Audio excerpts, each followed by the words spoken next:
Fala pessoal, eu sou a Ariane Castelo, autora de O Abismo de Celina, e hoje eu vou falar com vocês sobre os meus erros e acertos escrevendo a minha segunda história de fantasia, que também será lançada pela editora Rocco em 2026. Na verdade, é a minha terceira história de fantasia, mas o meu primeiro livro nunca foi publicado, então vocês não conhecem, e por isso eu vou tratar aqui como a minha segunda história, né? A segunda que vai para as mãos dos leitores. Bom, peguei aqui uma colinha para me ajudar, então vamos lá.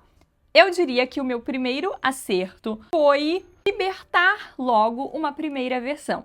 E por que eu digo isso? Eu sou uma autora que eu já entendi que eu funciono muito entendendo que a primeira vez que o meu livro surge na página é apenas um rascunho.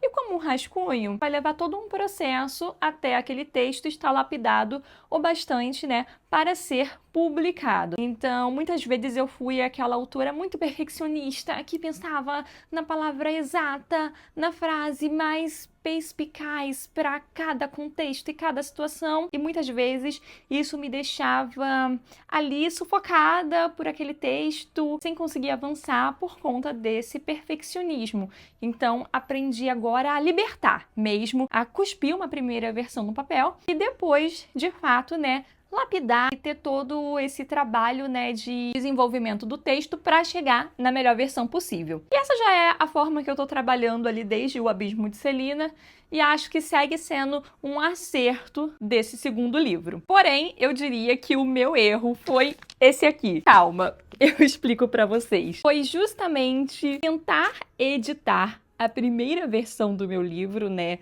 lapidar ali o texto, as cenas, os personagens, descrições, as situações no papel. Eu vi que imprimir o seu livro é uma ótima forma de editar, porque você sai do formato digital, você vai para um formato com o qual o seu olho não está acostumado, consequentemente, você pode, talvez, muito mais facilmente perceber erros que você não perceberia antes, e eu quis testar isso. E de cara, eu vou falar para vocês que eu achei bem legal, só que eu percebi que não foi bom para mim fazer isso com a primeira versão, porque eu percebi que a minha primeira versão, ela vai sofrer uma edição muito brutal. E aí, conforme eu comecei a editar e a fazer anotações, né, aqui nas páginas, eu fui ficando doida, porque eu fui riscando tudo e movendo tudo, e eu falei, não, eu preciso de um computador, eu preciso de um lugar que me deixe editar isso aqui com a facilidade que eu preciso e visualizar, porque vai ser muita coisa e tava ficando bem confuso. Então, o que eu acho sobre essa técnica? Eu acho que ela teria sido mais valiosa para mim provavelmente em uma segunda e uma terceira versão, após eu já ter feito todos os ajustes mais brutais para pegar aqui realmente só pontos que eu não percebi, ou seja, coisas mais leves e deixar a edição mais drástica mesmo, né, pro computador. Então, esse para mim foi um erro e no fim eu imprimi tudo isso e senti que não funcionou tanto. Entretanto, eu diria que o meu segundo acerto foi lapidar o meu mundo fantástico e os meus personagens aos poucos. Eu até penso que isso tem um pouco a ver com cuspir, né, uma primeira versão, porém, acredito que vai um pouco além, porque tem muitos escritores que gostam muito de construir todo mundo fantástico antes de inserir os personagens nele. E aí vai se passando meses, anos, construindo-se todo um mundo com todas as regras, com a religião, com a política, com tudo bem delimitado antes de colocar os personagens ali. E eu preferi, de fato, ir lapidando, ir construindo e caracterizando conforme os meus personagens avançavam. Porém, adicionando a isso já o meu erro, eu colocaria que foi não, talvez, refletir tanto assim sobre o meu planejamento. Para quem não sabe, eu sou uma autora, né, que costuma ali planejar os capítulos, fazer escaletas, né, ou seja, resumos aí do que vai acontecer no capítulo 1, 2, 3 e, né, subsequentemente. Porém, neste livro, eu não parei tanto tempo neste planejamento. Na verdade, eu planejei rápido esta história. Eu acredito que isso me levou a reescrever e apagar muitas cenas. Eu não Não sei se alguns de vocês chamariam isso de erro ou de apenas um processo natural de escrita, né? Mas eu apaguei, eu reescrevi muita coisa, muito mais do que aconteceu até com o Abismo de Celina. E talvez tenha sido por isso, eu acredito, por talvez não ter parado ali mesmo no planejamento e avaliado, caramba, mas este capítulo aqui faz sentido passar cenas assim, faz sentido esses acontecimentos, e esse, e aquele. Então, por não ter me debruçado tanto assim sobre o que eu planejei, eu vejo que eu tive que colocar aquilo na página para entender que não funcionava como eu gostaria, e aí apagar, reescrever, e enfim. É óbvio, tá, pessoal, que às vezes acontece. Por mais que a gente planeje, pode acontecer sim de colocar no papel e soar diferente. Por isso não sei se isso é algo que eu resolveria completamente se eu tivesse me debruçado por mais tempo no planejamento, mas eu acho que talvez eu tivesse sim reescrito menos coisas e apagado menos cenas, enfim. Continuando, o meu terceiro acerto foi fazer boas pesquisas para a construção de mundo, de regras dos personagens e afins. Não vou entrar em muitos detalhes aqui, mas eu cheguei a ler o livro 1808, eu também li o Manual Prático de Cristais e outros tantos livros e artigos sobre cristais. É válido dizer que tudo isso, para mim, foi uma inspiração muito leve, onde, por exemplo, não vou falar como que os cristais serão usados no meu próximo livro, porém, vocês vão perceber, se você for uma pessoa que entende muito de cristais, que algumas coisas fazem sentido, mas que outras não, porque eu usei totalmente a famosa liberdade poética para o que eu precisava, né, pessoal? Mas ainda assim, gostei de fazer esse processo de pesquisar, de ver, de entender, até para escolher o que eu usaria ou não de cada conhecimento, digamos assim. Entretanto, eu posso falar que o meu erro talvez tenha sido me perder o aprendizado de escrita criativa. Isso é um pouco polêmico e eu vou conversar um pouco mais sobre isso, porque é o seguinte: eu amo estudar escrita criativa. Não sei se vai dar para ver no vídeo, mas eu tenho aqui alguns livros de escrita criativa, tenho outros que eu tô lendo, então não estão aqui na estante. Eu gosto muito de fazer cursos, gosto muito de aprender, mas como autores, às vezes vai bater o quê? A famosa síndrome do impostor, que é, putz, eu acho que eu não consigo contar essa história, eu acho que eu tenho que aprender muita coisa antes de contar essa história, e aí, quando esse pensamento bate, né, pelo menos no meu caso, eu comecei a estudar muito escrita criativa, a ver muitos vídeos, a ver muitas aulas, e a ler muito, e aí eu ia falando, poxa, mas eu já sei isso, mas eu já sei aquilo. Aí eu passei por um processo de entender que eu já tinha o conhecimento para contar a história que eu quero contar, mas por essa síndrome ali de impostora e esse desejo de entregar o melhor, mas não saber se você está apta a entregar o melhor com o que você tem. Bom, tudo isso me fez me perder ali estudando, e eu tive que ter esse processo de não, pera, vamos escrever, vamos trabalhar o seu texto, vamos lapidar. Não vamos, né, nos perder aqui nessa espiral da busca, né, pelo conhecimento neste momento. E aí eu fiz isso, dei uma pausa nos estudos de escrita criativa, fui escrever meu livro e agora eu tô voltando, né, a estudar e tal. Então acho que tudo é um equilíbrio. Sempre vão haver coisas que a gente nunca vai saber e eu acho que isso é muito legal também, porque a gente vai ter sempre a oportunidade de estudar, de aprender. E eu amo, né, descobrir novas técnicas de escrita criativa. Eu também sou formada em letras, então eu gosto muito de me debruçar sobre o texto no geral. Inclusive, quando eu fazia faculdade, eu fiquei um tempo em um projeto de docência que era sobre produção textual.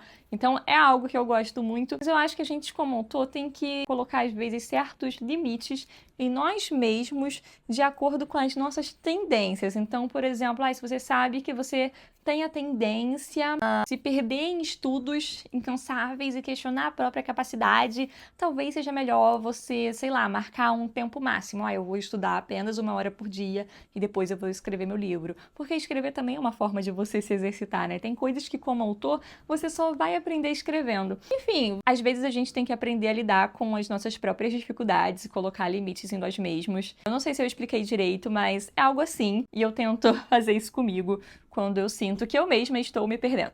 Prosseguindo, mais um acerto que eu tive foi definitivamente estabelecer uma parceria muito incrível com a minha editora. Para quem não sabe, eu sou da Roku e, consequentemente, eu tenho uma editora ali que trabalha o texto junto comigo, dando sugestões para melhorar cenas, para melhorar personagens, também apontando incongruências, erros, né, de continuidade e até caminhos que poderiam ser mais interessantes. Ou seja, uma editora tem aí um vasto trabalho. E o que acontece é que, às vezes, muitos autores, muito apegados ao seu texto, podem ter dificuldades em trabalhar com alguns editores. E eu sinto que algo bem legal que eu consegui fazer e construindo aí ao longo da minha carreira foi justamente uma relação bem bacana com a minha editora, de buscar entender os apontamentos dela, de buscar solucionar as coisas que a fizeram me passar aqueles apontamentos. Então eu percebo que com tudo isso, a partir de todos estes movimentos, eu consegui construir uma história muito legal e ela com certeza foi ali uma grande ajuda e justamente por esse movimento de troca. Mas, para não dizer que tudo é perfeito, eu vou colocar para vocês que o meu erro foi me prender a certos conceitos, ideias que eu tive, que hoje eu vejo que não eram tão enriquecedoras para a narrativa ou eram até mesmo desnecessários, eu percebo hoje. Então, ao longo da história e ao longo das minhas versões, tive ali algumas ideias que às vezes até a editora apontava, poxa, será que isso aqui é mesmo necessário?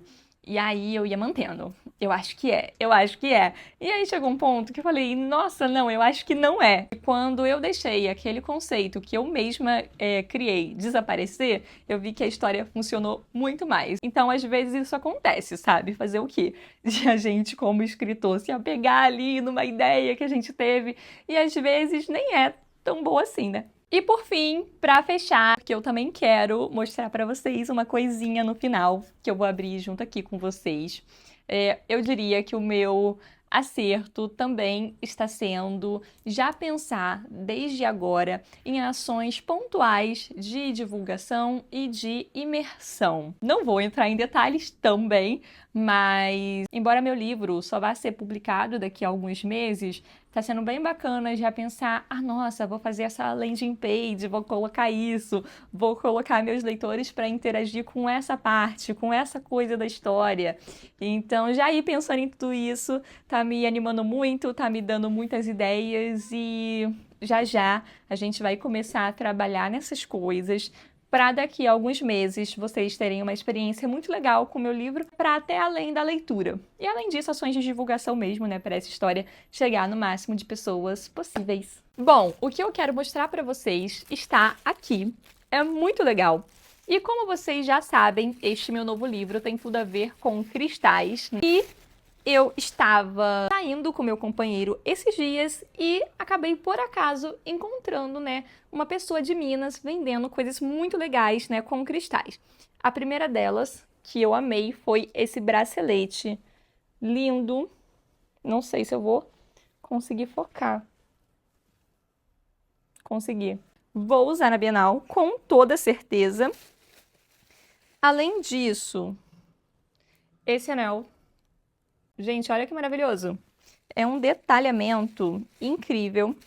E além disso, vários outros anéis assim, né? Esse aqui. Esse aqui. Também. Esse. Mais um. Eu vou usar tudo, eu vou usar tudo. E esse aqui é meu preferido porque ele é muito parecido com um anel que realmente aparece na história e que acaba sendo importante por uma razão. Então ele é meu preferido porque eu olhei para ele e falei, meu Deus, é o anel do meu livro. E além disso, esses dois pingentes. Esse aqui que lembra um diamante. Anotem essa palavra, diamante. E esse aqui também. Bem bonitinho, e aí eu vou ver o que eu vou fazer. Talvez eu dê para vocês na Bienal, faça um sorteio, sei lá. Mas estou muito animada em usar tudo isso, em falar mais com vocês sobre essa história e discutir até toda a magia que eu criei quando eu puder, né? Ainda não é o momento, mas tô muito feliz em já dividir alguns detalhezinhos com vocês. E é isso, meus amores. Um beijo e até o próximo vídeo.